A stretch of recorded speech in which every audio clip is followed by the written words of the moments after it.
Welcome everyone to this webinar on Israel and climate change. We're so happy that you took the time to join with us today. We're very, very excited about this conversation and our speakers and sharing this, sponsoring it with Hazon and the Israeli consulate in New York. We have a great lineup.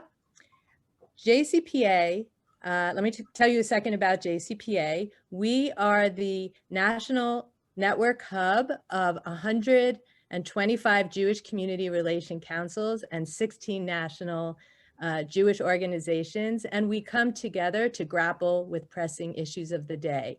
The issue of climate change is one that's very important to us and one where we're very interested in the leading work that Israel is doing. Before I turn over the floor to Adva from the Israeli consulate, I'd like to introduce our moderator, who is Nigel Savage. He's the CEO of Hazon, which is the largest environmental organization in the US. He has an honorary doctorate from JTS, and he's been listed twice in the Forward 50 of American Jews. So we're so glad, Nigel, to have you with us today. And if you like this program, we hope that you will join us for our other programs. We have another Israel series on the elections in March. It will be sent to you in your email, and you can find out more about what we do by visiting www.jewishpublicaffairs.org. I'd like to turn this over to Adva to give you a welcome. Hello and welcome everyone. We're very honored to have you joining us today. As mentioned, I'm Adva Vilchinsky. I'm the Consul for Public Diplomacy at the Israeli Consulate in New York. We see this year, as many years before, but especially this year, as the environment year. For us in the Israeli Consulate in New York, we're gonna have much more programs like this today, and not only programs, but actions and outside, hopefully, of the computer, if COVID-19 would allow us. We are having different activities and webinars, not only on climate change, but in other social issues that are crucially important to share and to have joint activities with our best friends and allies here in the US. I will write also our Facebook and all of our data in the questions and answers. So if you would have more questions later, also back to our friends in the Ministry of Foreign Affairs here, we will be more than happy to share and to do more on this topic. I hope you will enjoy and benefit today. Good luck for all of us. So thank you, Adva. Thank you, Melanie. And first of all, thank you just for everybody who is on this webinar right now.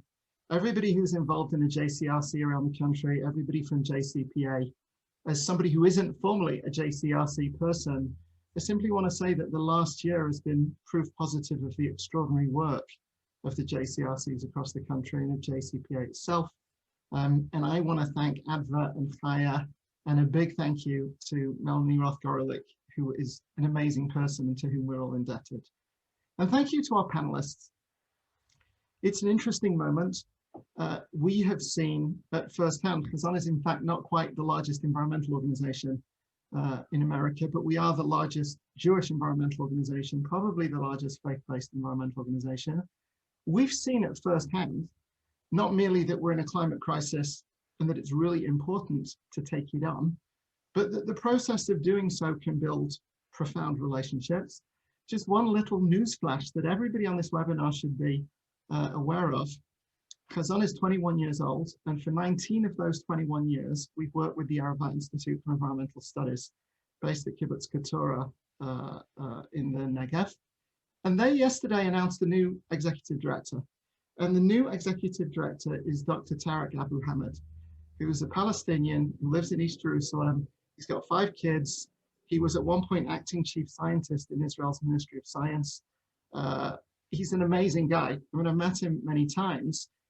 You could have no better on the ground representation of the extent to which environment has no boundaries, and the way that environment as a challenge lets us come together across difference, as the announcement that Tarek is going to be leading the Arava Institute. So with that, we're going to talk about some of the successes of the Israeli environmental movement. We're going to talk a little bit about perhaps how we could be engaged, but I actually want to start off with challenges. And Maya, we're particularly honored to have you on. It's particularly appropriate. We've had this awful oil spill. You run Zalul, which is the largest NGO addressing clean water for Israel and for its neighbors. Can you just tell us some of the challenges overall, and also just this oil spill, where it's all up to? Yes, well, Zalul means clear in Hebrew. And for us, this is a devastating event because we've been talking about this and we've been warning from this event, such an event, for many years now. We're talking about the fact that Israel is not prepared for dealing with emergency situations like this at sea. We're talking about the fact that the Ministry of Finance is not equipping the Ministry of Environmental Protection with enough manpower and enough funds in order to deal with all the many tasks that it has. And it's very, very sad what's happening. It's the biggest environmental, ecological disaster on the coast of Israel, at least in many decades. I don't know, maybe sometime in the past something was different, but at least for 40, 50 years, we don't remember anything like this. Unbelievable big balls of tar just, bombarded our coast. And the amazing thing was the volunteers. Over 11,000 people came out to the coast, and the NGOs who managed everything, basically, and the municipalities that managed the situation. These are the light side of this, the beautiful side of what happened to us.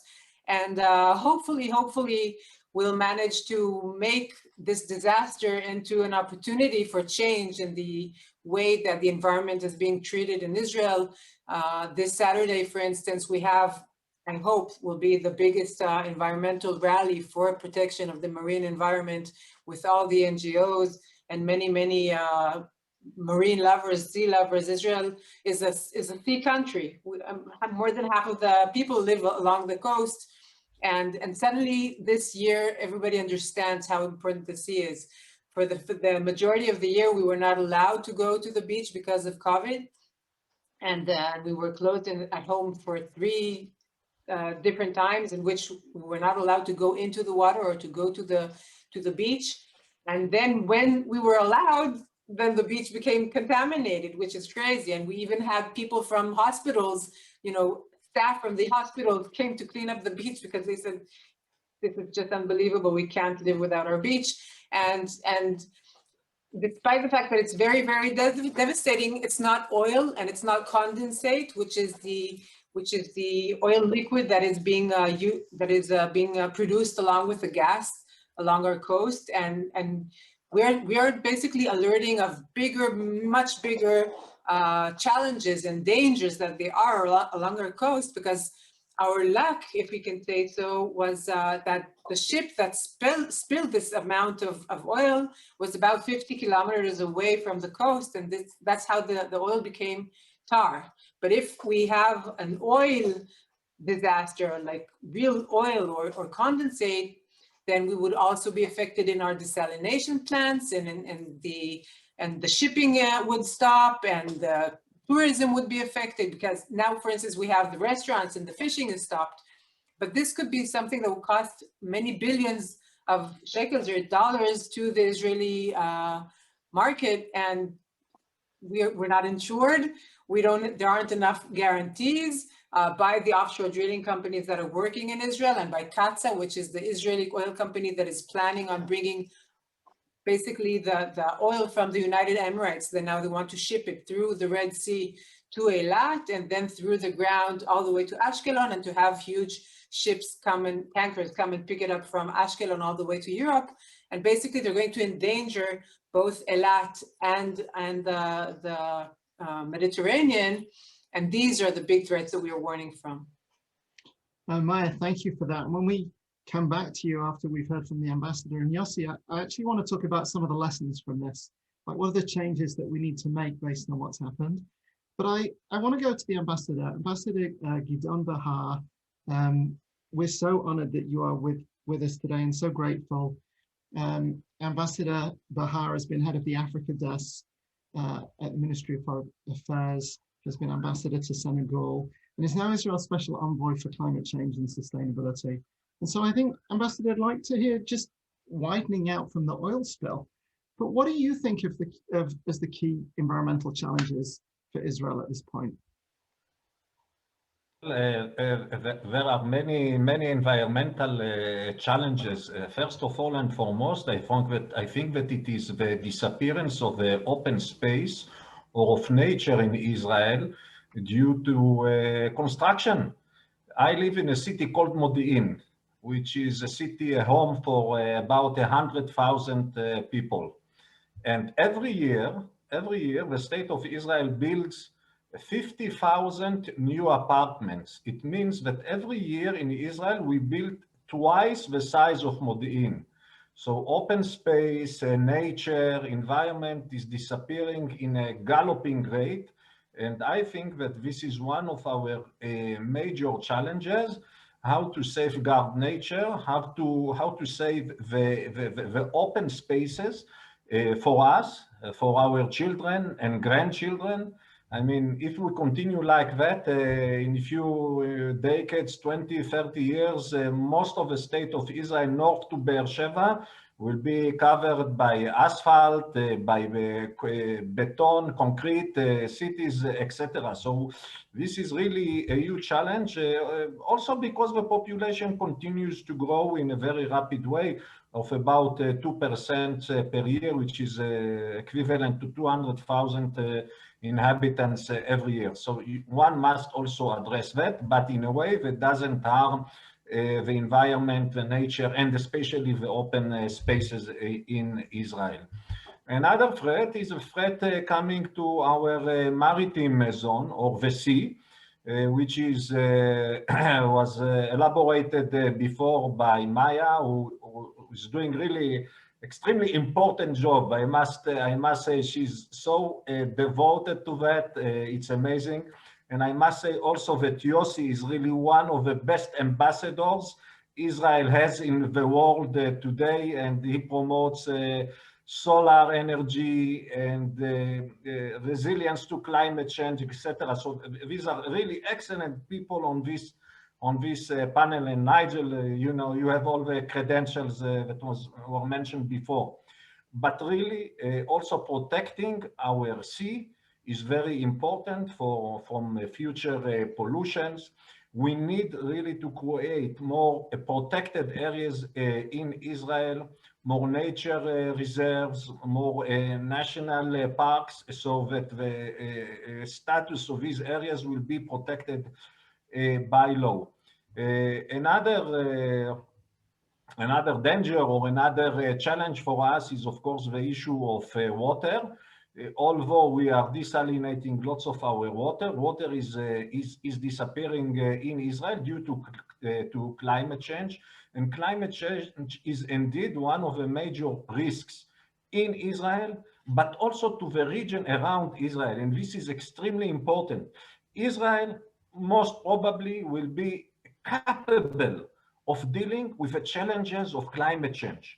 But the countries around that, there is a doubt about this. So we really have to focus our attention on building resilience in the region, in the Middle East, so there will be no huge disruptions of public order or refugees waves, etc., etc. So this is another big challenge for us. I can enumerate many more others, but I think that this is enough, and I remain optimistic that we are on the good track to solve them. I want to say thank you for that, and I just want to add a couple of things for people who are interested in population. Dr. Alon Tal did an amazing book called The Land is Full. For people who are interested in water, Seth Siegel did an amazing book. Somebody will put the title up in the chat. And I also want to say about open spaces, Shnat Shemitah is coming up, the Shemitah year. And we argued 7 years ago that it would be kind of nice if Haganat HaTeva made all of the parks free in Israel for Shnat Shemitah.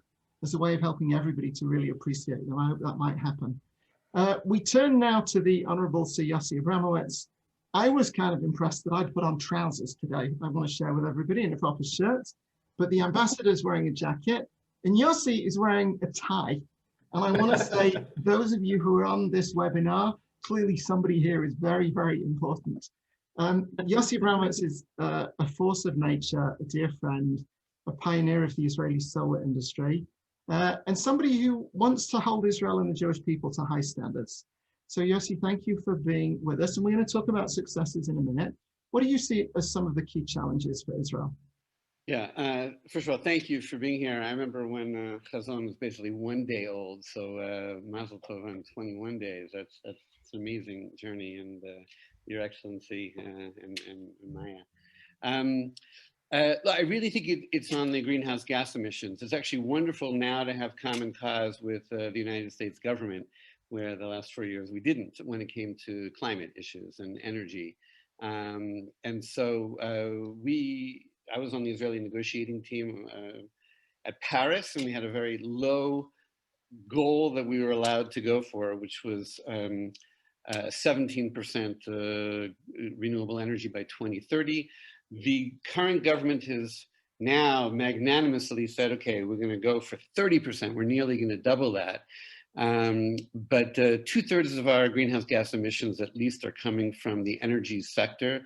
And the current government policy is really we have already a 90% fossil fuel monopoly on energy, and it's going to remain a major monopoly essentially for another generation under the current government and regulations, and so that has to change. That has to change dramatically. We're in election number 4 in 2 years, and we're going to try to really put this on the map. And we also look forward to partnering with Biden-Harris and the American Jewish community, because in a sense, a partnership there, it's one planetary system, and each country has to do its part. And when we get to successes, you'll hear that Israel can easily go to 100% daytime solar by 2030. We've already accomplished that in part of the country, which we'll tell you more about. But it's energy, it's greenhouse gas emissions, and then, of course, transportation, which is fossil. We wouldn't be so worried about these oil spills if there was no need for oil. There shouldn't be any need for oil, given the abundant, clean energy that comes to us every day from the powers above. Yes, and as you were speaking, I wanted to add, of course, I didn't say this in the introduction, but people can Google this. When then Senator Harris and her family went to Israel, she had to go somewhere for Friday night. Where was she going to go for Friday night dinner? And the answer was Yossi Abramowitz and Rabbi Susan Silverman, his wife. And thank you for that historic footnote. And it's only a footnote. I don't want to overstate it, but over dinner, climate was one of the 2 or 3 major things we spoke about. And we told her of our plans of getting the Arava to 100% daytime solar by 2020. And she was like, 100% by 2020? That's impossible. And I actually laid it all out. And we've, of course, stayed in touch with her and her staff. And so really proud that in Biden-Harris that their policy is 100% renewables day and night, 2035. So I hope we had a little Shabbat pixie dust role in being able to say, let's go for 100%. So thank you. And let me use that as a segue actually to talking about some of the successes of the Israeli environmental movement. I want to say straightforwardly that I think occasionally people in this country sometimes are cynical. It's a cynical moment. But I would say that firsthand, really genuinely, I've seen how taking on environmental challenges is capable of bringing people together across difference. I think it's true in the United States and important in the United States. I think it's actually true in Israel and the region. We see with the Arava Institute in the early days, David Lehrer, who was the director, used to say, we hope that at some point, the Israeli Minister of the Environment, the Palestinian Minister of the Environment, and the Jordanian Minister of the Environment will have a problem and they'll pick up a phone to sort it out with each other, and they'll all be graduates of the Arava Institute. And truthfully, he was saying that 15 years ago, and now their alumni are moving into those positions. There really are significant success stories, I think, underneath the radar. And so I think I'm going to jiggle up the order, but Ambassador, let's go to you first. What do you think are some of the key successes of the Israeli environmental movement? What are the things that we should know about that we may not know about? Okay. In addition, for me to be an employee of the government and an ambassador, I'm also part of the environmental movement in Israel in my spare time. So I really almost 100% of the day and night dealing with these issues. I can tell you that where I live in Modi'in, we just won one of the biggest successes in the last years. A declaration that parts of the hills surrounding Modi'in, which are crucial for the national ecological corridor of Israel, will be declared a national park. It means that no one will build on them forever. And so this is one of the biggest successes. I think that rehabilitation of wild animals into the wild, biblical animals like wild donkeys, deer, etc., is also one of the successes of the environmental movement in Israel. But I think that the environmental movement in Israel today is becoming really a force, first of all, a political force in Israel, but also a mind-changing force, and more and more people are taking into consideration environmental issues and environmental considerations because of the work which is done by activists today. And activism, environmentalism, activism in Israel is getting stronger and stronger, and I'm confident that it will be even more influential in the future, because people like Maya here, like Yossi here, are doing excellent job, and they work tirelessly to put the considerations of the environment in the middle of the public discourse in Israel. Can you say a couple of words about the growing normalization with UAE and some of the Arab states, and underneath all of that with Saudi Arabia? Is this fundamentally actually a challenge because Israel is starting to ally with petrodollar states, or is it good because Israel is somehow going to help them to transition away from oil? Can you say a little bit about that? Sure. It's a very positive development. We have now full diplomatic ties with Bahrain, the Emirates, with Morocco, 3 new countries. I myself served as a deputy head of the Israeli mission in Tunisia for 4 years, some 20 years ago. Actually, 3 of my children were born in Tunisia. They were the first and the last ones. And when we left Tunisia, we were forced to leave Tunisia. We were expelled from Tunisia some 20 years ago. And when I see the normalization again of ties between Israel and its neighbors, neighbors, then I say, Gideon, you see, it wasn't lost. Your 4 years of hard work in Tunisia weren't lost. It's a very positive thing, and there is lots going on today in the fields of environment, cooperation in water, cooperation in renewable energies, in hydrogen energy, clean hydrogen energy, food security, etc., etc. We must build contacts with these countries for the stability of the region. They need. One of the reasons that they came forward and re-established or established ties with Israel is because they understand they need Israeli experience in the areas most acute and most important for them, namely climate change, water, agriculture, and food security. And together we really have to stabilize the Middle East, because the challenges ahead of us continue growing. Thank you for that. And I want to say, I should have said that question partly came from Ellen Lipton, and the Q&A lines are open, and I'm trying to keep an eye on them. And so if you have a question, feel free to type it in. We don't guarantee that we will get to it, but if we can, we will.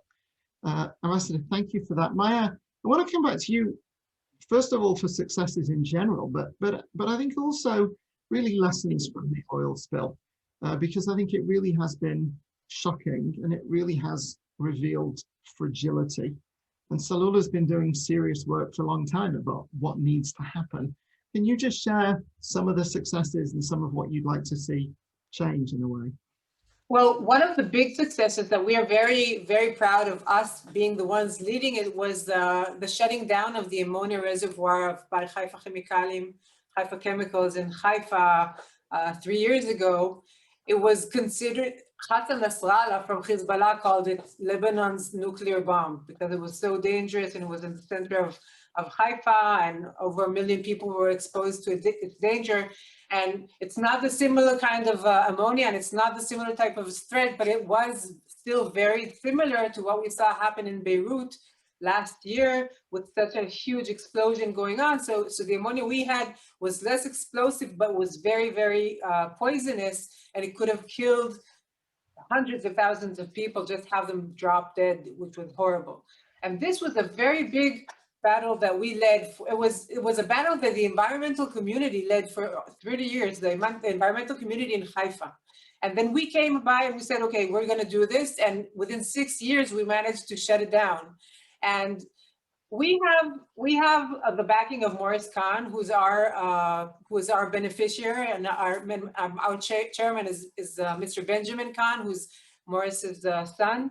And we are a tougher kind of NGO, so we can do things that others sometimes cannot. But what happened with the ammonia tank was like the first domino block to start a whole ripple effect, because suddenly people realized that this big undefeatable industry was defeatable. At the same time, so suddenly all the attitude also towards the petrochemical industry in Hazon in Haifa changed, and now there's a campaign saying not only change the way they work, but shut them down also.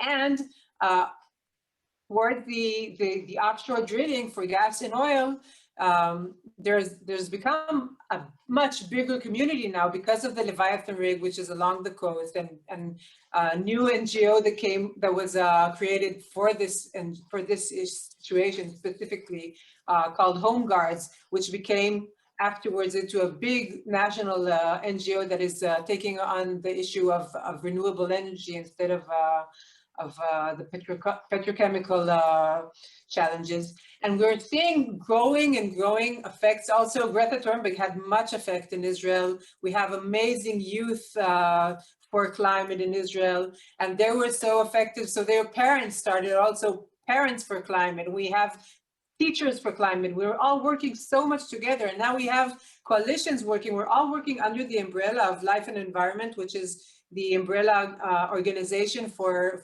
environmental NGOs. Both Yossi and I are directors there, we're board members there. And this manages, it allows us to do amazing things in collaboration. So today we have like the environmental activist groups are together against the petrol in Eilat and in the Red Sea. And we have a group talking about, it's all group, when I'm saying group, it's many NGOs working together. We're working to divest investments from petrol to renewable energies. We're calling it Now With Our Money, and it's the Clean Money Energy. It's the Clean Money Forum, which is also it's built by NGOs and under the auspice of the Life and Environment. And we have this coalition now working together on the elections, as I said, in order to affect all the candidates from all the various parties, everybody, everybody. We're working with them to have like one chief person who's in charge of climate, who would actually study and learn. And we're not only saying, okay, put this as your commitments for the elections, but actually we want to see it also become part of the new government that would become, and they had to be part of the coalition terms, and we want to have a climate law. We have a lot of dreams and we have a lot of aspirations. I cannot say that we're still there yet. We do have a few new people who are talking climate from Yesh Atid and from Gideon Sa'ar, halfway in Gideon Sa'ar, because he put Ze'ev Elkin in front, and Ze'ev Elkin was a horrible Minister of Environment. He was actually the only Minister of Environment that we in Zalul had a campaign personally against him because he was so problematic. But we see also in Israel Beitenu and in Avoda, all the parties now are starting to talk climate. They understand the youth are doing amazing work. Once you have teenagers come up on all the campaign gatherings, they cannot answer different, we could say the exact same things, but when you have a teenager saying it, the whole reaction changes, and we're seeing it doing a lot of effect. So we're working together in activism and in change. We're helping the banks. Now through our work on divestment of and investments, we actually are starting to help them to bring down regulations, barrier regulations and bureaucracy regulations, because suddenly when we approach, along with the banks and along with the industry, with the good industry, we're separating the good industry and the bad industry, and nobody's a bad person, but they don't understand. I hope they don't understand their effects of what they're doing. And if they do understand, they would do it differently, because I want to believe that everybody is good at the end of the day, but we're helping everybody fast forward it, because we know we have only 10 years to stop this horrific future for all of mankind. And as you mentioned, the new peace that we have, this is an opportunity for good. And right now the government is taking it all the way to the wrong direction, to more gas and to more oil. And that's not what needs to happen. We want to stop oil, and we want to have like a whole B'sorah for the world, say, from Israel, tavo B'sorah, and this is how we need to do Tikkun Olam. Tikkun Olam is to change, to save the world. From Eretz HaKodesh, we need to save Eretz HaKodesh. Eretz HaKodesh is in grave danger of pollution, and the people of Israel are in grave danger of so many horrific sicknesses that happen to us because of pollution. That this needs to change, and this is the whole attitude to change that we're working together to do. And we used to be many, many fingers, now we're a fist, and that's a big difference. Thank you. Yossi, you have a lot to say there. Pick it up and run with that. And also just say a word about Israel and Africa in terms of Israeli successes. Okay, so I guess I'm here wearing several hats. One is a green donor.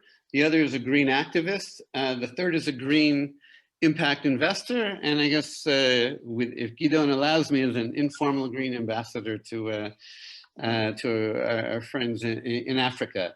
In terms of donors, there's been now an awakening in Israel. We really want to join the American Jewish community through a Green Funders Forum, which is under the Jewish Funders Network. Marla Stein is co-chairs on this.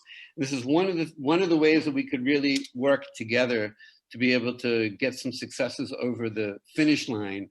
There, it used to be, oh, you guys in America shouldn't interfere in internal Israeli security matters or whatever it is, but environment, this is a global issue, and so this is actually so kosher to be able to join forces on. So one is, I think that there's a philanthropic awakening which is brand new, and that gives hope. As an activist, I'm going to look forward a week or two and say I'd like to say that our successes will be a climate decision. It will be a mediocre, compromise climate decision. We've been trying for quite some time to get it through, and it's been watered down and blocked by the energy and finance ministries because of entrenched interests, things that you also face. Like Obama couldn't get a climate bill through during the BP oil spill, and really talks about that's indicative of the power of fossil fuel politically, and we have those challenges here. But I do believe we're going to have a climate bill perhaps before the election. This coming Thursday, we're going to have our first climate debate because of the Greta soldiers here, the Noar Leman Aklim, and I think that too is going to be a turning point. And as an impact investor, myself, Nigel, David Rosenblatt, Kibbutz Keturah, Howie Rodenstein, we were the first investors in the solar industry in the state of Israel. We did get from the Red Sea to the Dead Sea to 100% daytime solar by 2020, which was our ridiculous goal, and it's setting a world record, and it will probably be also the first region in the world that night and day will be completely powered by the sun. That should be by about 2025, and it's profitable. It's you know, solar is a third the price of natural gas in the state of Israel, and the solar stocks are high, and we've created an impact business model that works, and something, if people want to, you know, send me a message, I'm happy to talk to you offline about those kinds of opportunities. Now, when we're building the first field at Turah, this is, Nigel, we're coming up to 10 years since we broke ground on the first solar field. And people started coming from the developing world, and 58 countries came that year to say, hey, Startup Nation, can you help us? So we set up a sister company called Gigawatt Global. We're using the same economic model that is profitable in Israel and with Arava Power. But no one had ever done utility scale solar in Africa before. The moral upside is that there's 600 million people without access to power, and 200 to 300 million burning expensive and polluting diesel, and hence, you know, greenhouse gas emissions. And so if anybody could unlock that value financially, then the mitzvah opportunities would be huge. So we were the first success of the US Power Africa program. When we plugged in Rwanda, it was 6% of the country's power. I know it's a public forum, but it's not official, so it shouldn't be in the press, but I'm going to, don't tell anybody, but tomorrow, as soon as tomorrow, in a poor country called Burundi, the solar field will be turned on for the first time to supply 15% of the country's power, in addition to the economic development. It's unofficial, so it can't be in the press, but you know, this is JCPA and friends of Nigel, and so, but pretty soon we'll be able to make a huge public announcement. I just spent a month in Liberia trying to do the deal on 50% of their power, and we're in 10 different countries on an impact investment model. But what we do is, we don't use Israel as a model because Israel's under 10%, and we're working on that, and I'm ashamed of it, and we need, this is where our partnership across the Atlantic can really juice this up. But the fact that we can use the Arava and say to an African country, would you like to go to 100% renewable and lower your energy prices and bring economic and social development, quadruple bottom line? The answer is usually yes. It's just hard to do so, which is why Gideon and his colleagues throughout Africa are critical for us to be able to Kini Tzion Tetzeh Ora, that out of Zion a new light shall shine. It's hard, which is why other people haven't done it, but we are on the verge of becoming, as a country, a superpower of goodness through our industries and investments of goodness in Africa. And by the way, there were only 700 and something people registered for this webinar, so there's no chance of anybody saying anything about this to anybody beyond this. Right. Well, they can also invest. They're gonna, we'll give them both sides of the equation. I want to talk in a minute just about America, in fact, and policy here, and how people here can be involved and how we can build stronger bridges. Just before we do, somebody had a question about the Orthodox and the Haredi community in Israel, and I don't need to hear from all of you, but I'd just like to hear from one of you to say a word about the evolution of the Orthodox, particularly the Haredi community, in relationship to environmental issues. And also a related question, somebody was saying, are there climate change deniers in Israel? Is that a significant part of the conversation? Maya, it seems like you're up, but briefly, because I want to— Yes.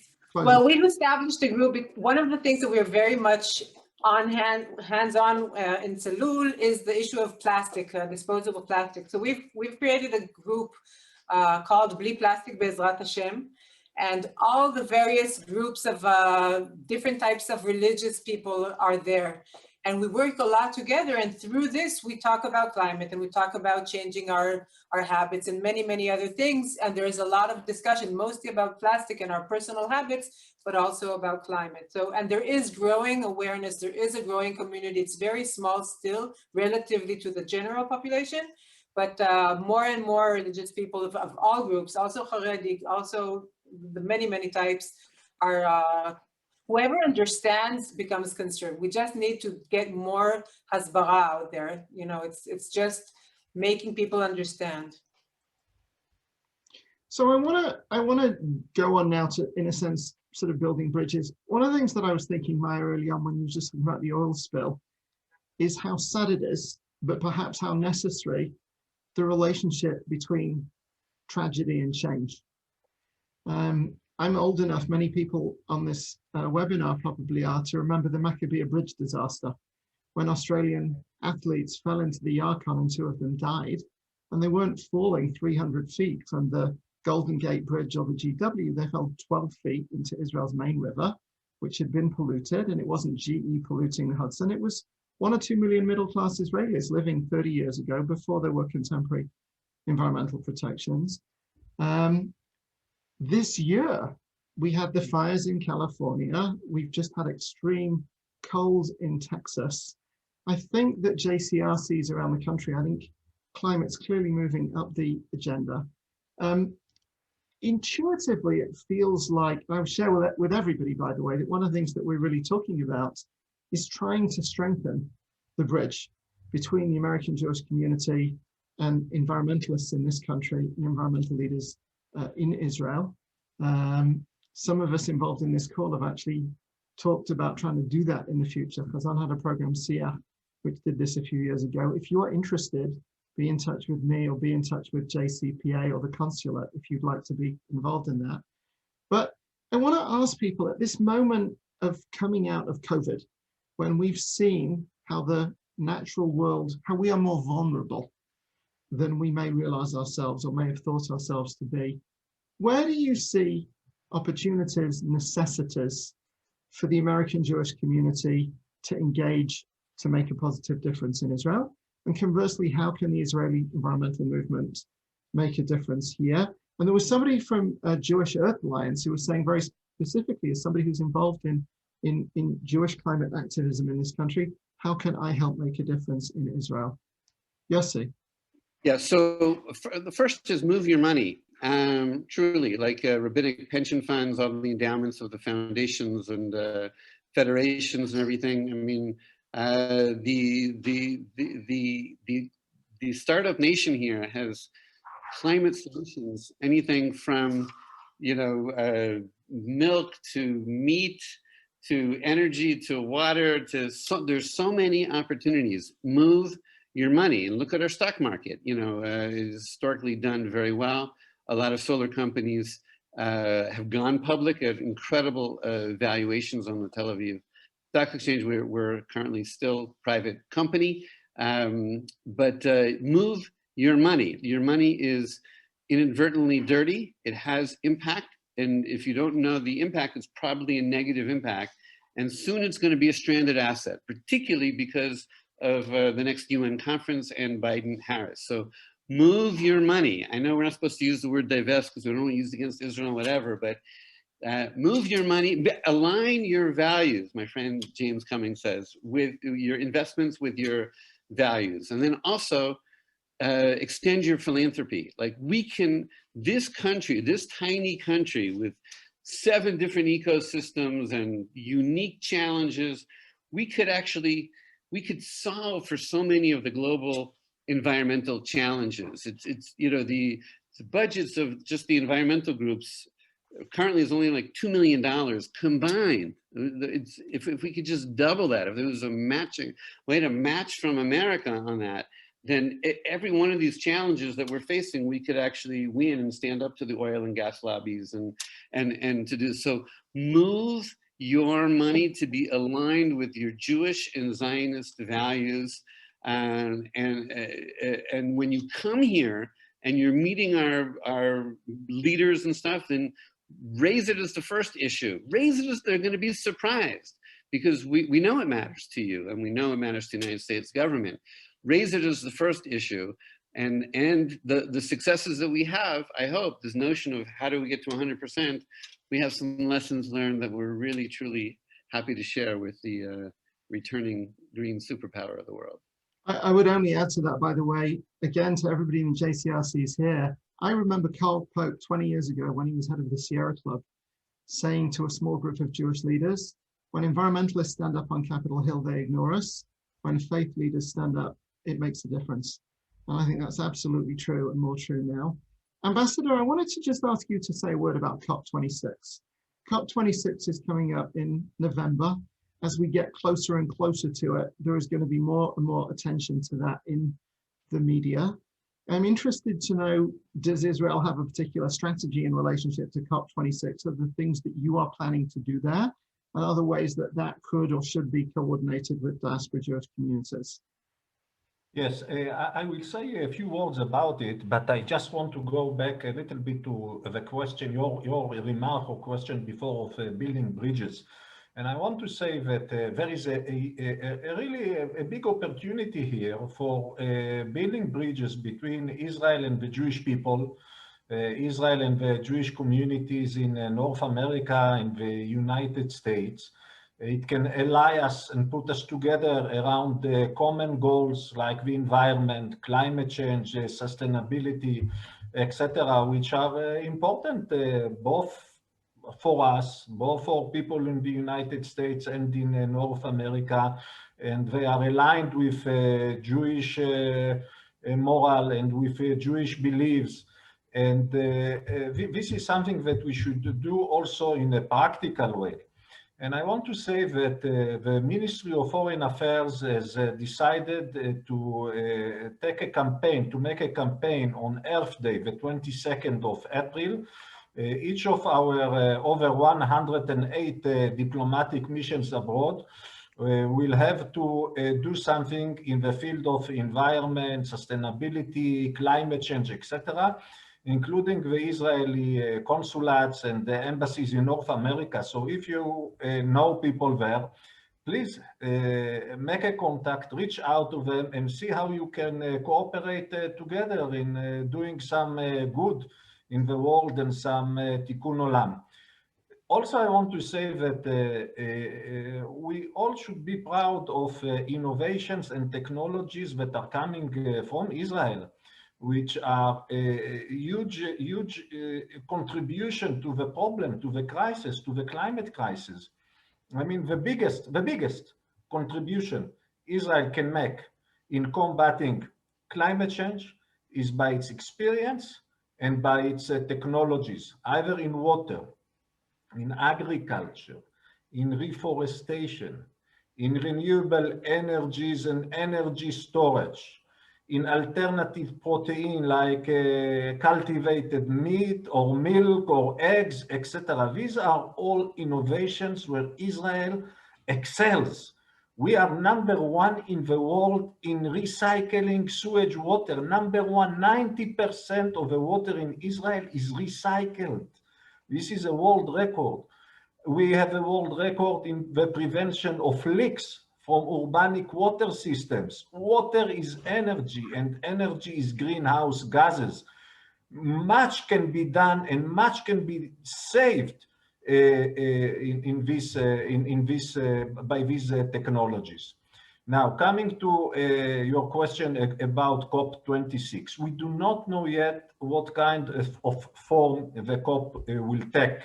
The COP is Conference of the Parties, the biggest meeting of the United Nations annually, and especially in the field of combating climate change, supposed to take place in the beginning of November in Glasgow, Scotland. We do not yet to what extent it will be virtually or hybrid or physical, etc. And we are preparing ourselves for that. We, as a Ministry of Foreign Affairs, we are concerned that there is no progress in negotiations and no resolutions are made. But we hope that with the new energy coming from the new administration and by the declarations made by some of the major economies in the world, like the European Union, Japan, North Korea, Argentina, South Africa, etc., Mexico, that they will go to zero emissions by mid-century, I think that we are on an optimistic road.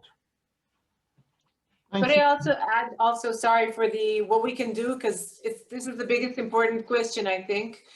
Despite the fact that we're all so optimistic and we feel so good about ourselves and working in Israel, we're still in a very bad situation. We are few against many. We're tiny NGOs leading this combat against the biggest oil companies in the world. Chevron is here now in Israel. The United Emirates are going to start moving oil through Israel.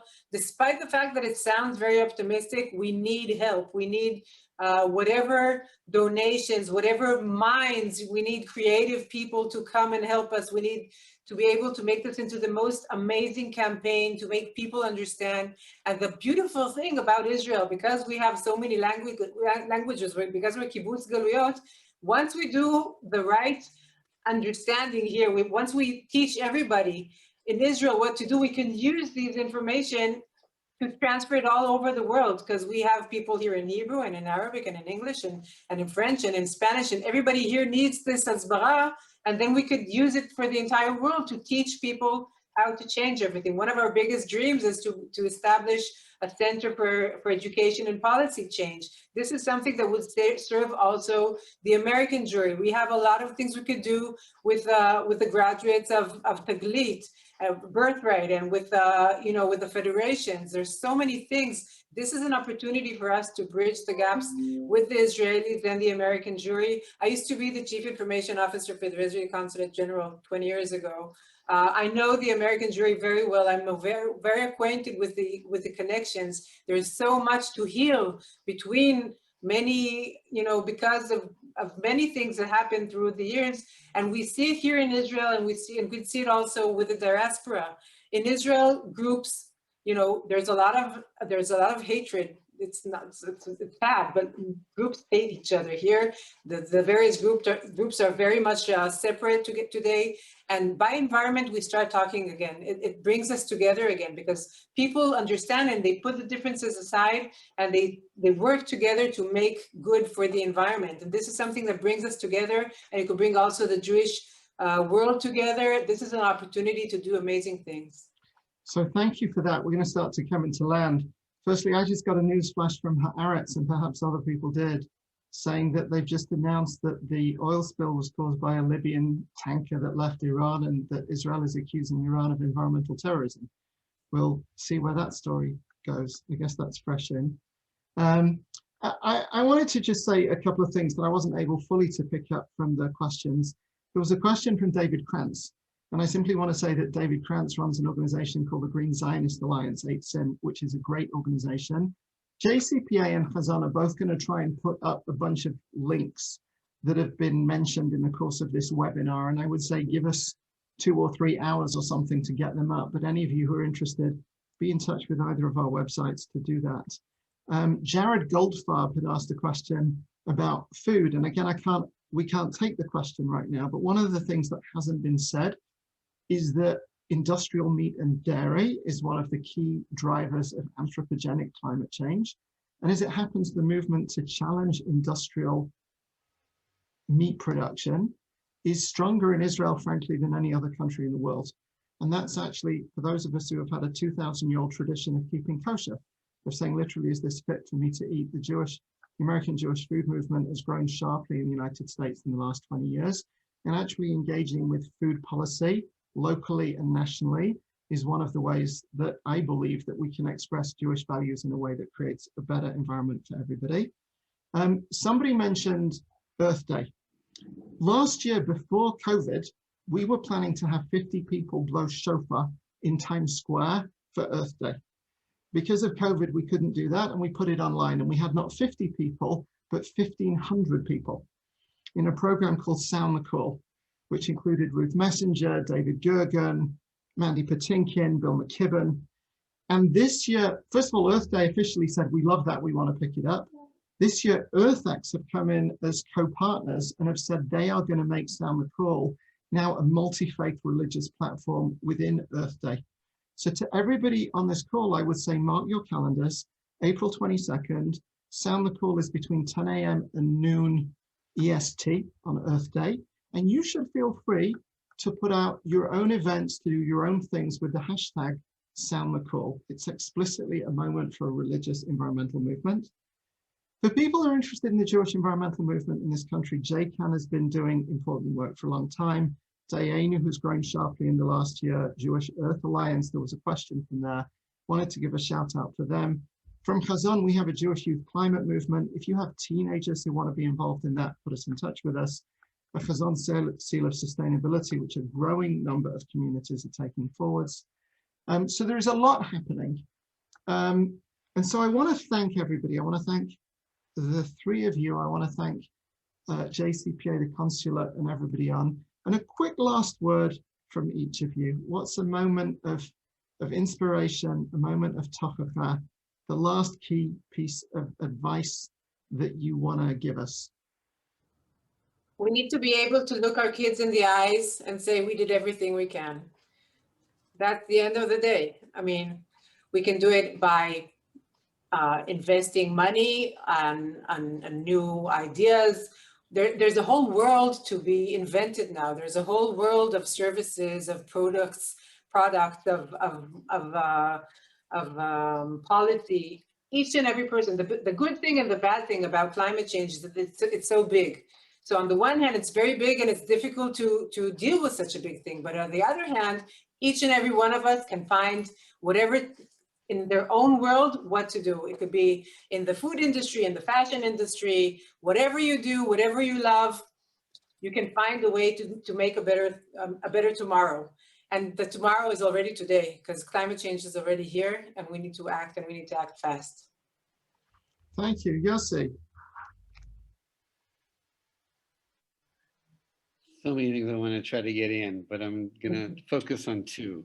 First is we've learned during COVID that we can do with less. And so wouldn't it be great if this sabbatical year, Nige, that all Jews, not just religious Jews, but all Jews essentially observe the Sabbath in their own way, but a non-consumeristic day, so that we as a people can reduce our carbon footprint by 1/7, essentially. And then we're in a stronger moral position to say to all your friends that you sent me to at Windsor Castle 10 years ago at the Religions Alliance, to say, what about every faith community really observing a day of rest and cutting by 1/7?